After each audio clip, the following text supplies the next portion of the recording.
I thought it would be a really good idea to get all of your frequently asked questions all in one space where I can actually take you through, talk you through it, and show you how it's done. So today I'm going to show you how to put the carrier on, how to take it off, how to place the baby, how to make sure that your baby is absolutely safe in the carrier so that you are confident that you're doing it right. I'm going to also show you how to get the baby out of the carrier and transition them to a cot or a bed if they happen to fall asleep. Okay, so we're going to start off by placing the carrier on, and that is, you start off by finding the label and putting it across the belly section of your body. Now this is where sometimes the first mistake happens, and we have people putting it across their chests. And if you're lucky enough to have really big chest, it will just mean, because there is this discrepancy between this part and there, when you pull it over the baby, you'll have a bit looser fabric that is just, it doesn't really look very nice. So always start across your belly. You are then going to do an X at the back and an X at the front.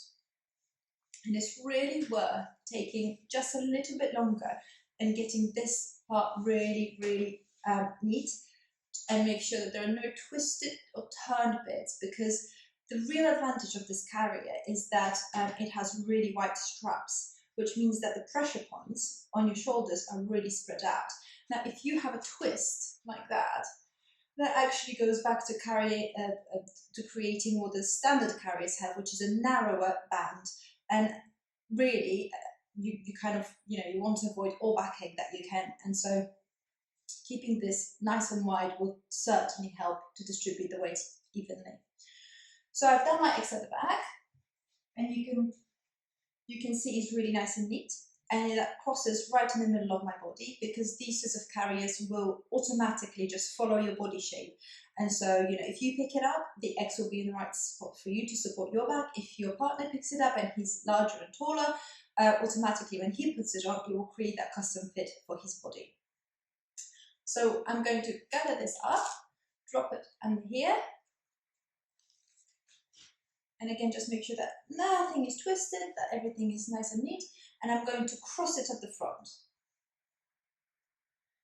Now I'm going to stop just for a second, because this is where I can answer another one of your frequently asked questions. How do I get my baby to be a bit tighter in the carrier, or how do I get my baby to be a little bit looser?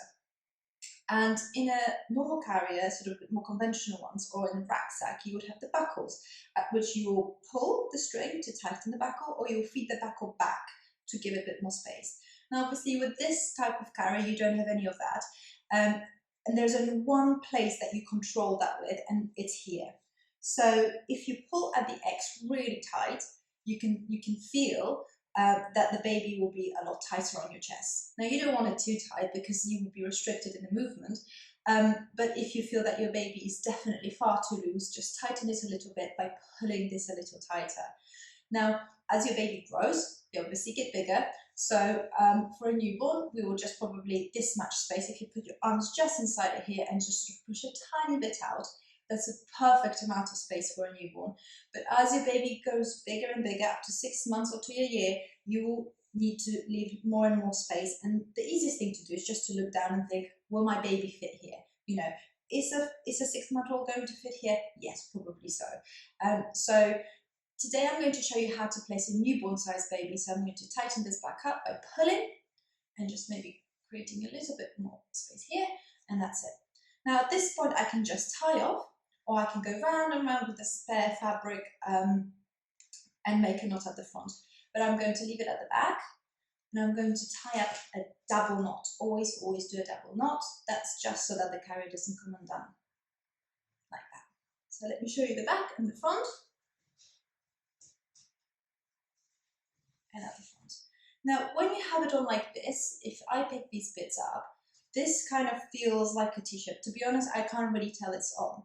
So another tip that I would give here is, for example, if you're popping out for a walk and you want to start off with a baby in a pram, but you kind of want to have this to hand, I would just put it on at home, put a coat over it or a jumper over it, and you're really good to go, because then when you need to take the baby out, you can just, take them out and pop them straight in there. I used to do that a lot with supermarket trips, so I would pop a coat on, baby obviously in the car seat, and then when we would get there, I would just clip the CC out and then just pop her straight in the carrier and we would go. So I'm going to show you how to place your baby now.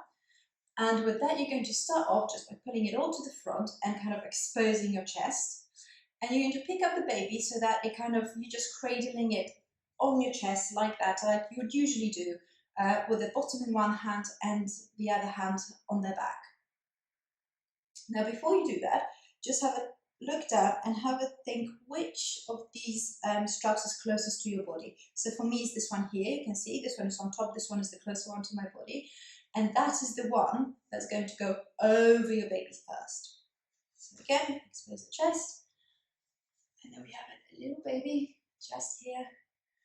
Now, another good tip, and this is where sometimes I get a question of, oh, my baby is kind of, seems to go to one side, or one leg is lower than the other. The easiest and the simplest way to fix it is by making sure that the core of your baby's body is just straight on your chest before you put them on. Because from then on, you just pick up one leg and put the carrier under here, and you just leave it sitting in the baby's knee bend. And the other thing on the other, the same thing on the other side. And at this point, just make sure again that your baby's completely straight, close enough to kiss, and that both of the arms are right up here, available for self-soothing. Now I'm going to take the strap that was closest to my body, and we're going to go over from one knee to the other, and exactly the same thing on the other side, like so. Now, the recommended hip safe position for babies and newborns is the jockey seat, which means it's a very deep seat where the baby's legs are quite far apart, the bottom is dropped, the knees are slightly higher up. Now, it's quite hard to do it on the dolly, but what you would do at this point is just pick up the fabric on the inside and on the outside, on both sides, and just lean forward and drop your baby's bum down.